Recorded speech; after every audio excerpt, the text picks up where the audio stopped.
Hi, I'm Street 3D, and in this video, a history lesson. My best mate, Skazius, he's a massive fan of ancient computers. He buys all the old... He likes to get the most out of them. He runs them until they fall apart. And yeah, recently he dug out his missus's old IBM ThinkPad. Ancient thing, had a Windows XP on it. And I knew that I had an old laptop in the cupboard under the stairs. I haven't touched it in donkey's years. And I was just curious as to see if it would still work. And amazingly, it did. And booted up to a fully working Ubuntu desktop from yesteryear. So, let's power it on. Look, 14-inch laptop. Well ancient. Doesn't even have a touchpad. See? Everything is controlled by a thumb nub. So whilst it's booting, let's give you a tour around the outside. So at the front, we have microphone in, headphone out, and you can't really see it, but right next to it, little infrared receiver. We then have a SD card reader, a CD-ROM drive, a manual rotary volume control, a PCMCIA card slot, a composite video out. On this side, it appears to be an expansion bay of some sort. And then on the back, we have serial, parallel, RJ11 modem cable for the kids who remember the dial-up days, where every time you went on the internet, sounded like you were dialing into the Matrix. RJ45 Ethernet cable, a VGA, 2 USB ports, which I presume are going to be USB 1s, and a PS2 mouse and keyboard port. Well old school. And here we go. Finally got some form of desktop up and running.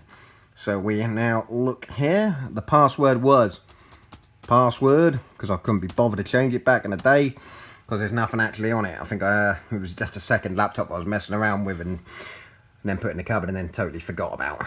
I mean, it's so old, but the Windows key is at the top of the keyboard, not the bottom where it should be. So we have now booted in to well old school Ubuntu. But I tell you what, it's got some pretty good stuff on there actually. You got Chromium, Chrome, Firefox. So it's got to be quite recent, because Chrome isn't that old, is it? Or is it? I don't know.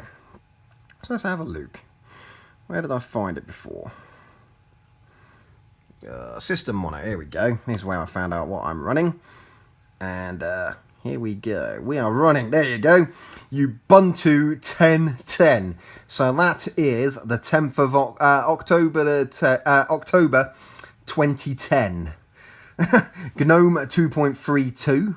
Which is well old. I've not followed Linux in a long time, but I believe they're on like GNOME 3 and whatever. The whole grand total of 227.6 megabytes of memory. So I presume it had 256, and then some of it's been shoved over to an integrated GPU.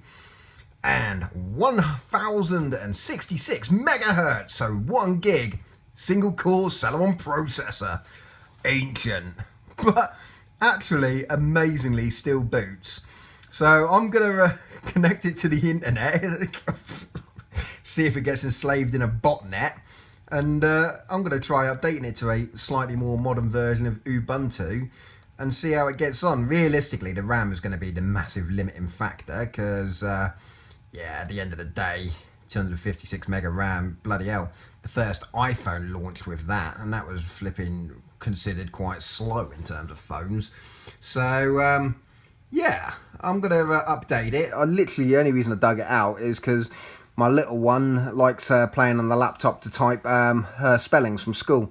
So what I might do is put a new operating system on it and just put like the word processor on it, so she can just type around and no problems at all. The good thing is I've got no worries about her going on the internet with it, because there's no Wi-Fi. You have to plug it in via Ethernet to get onto the internet. So, yeah. So I'm going to end this video now. And then I'll probably do a second one at some point when I... yeah. When I can be bothered to do anything with this laptop. So, thanks for watching, and yeah, bit of a break from the norm with the Omen videos and gameplay videos. A little trip back in time to what computers were like in yesteryear. Thanks for watching.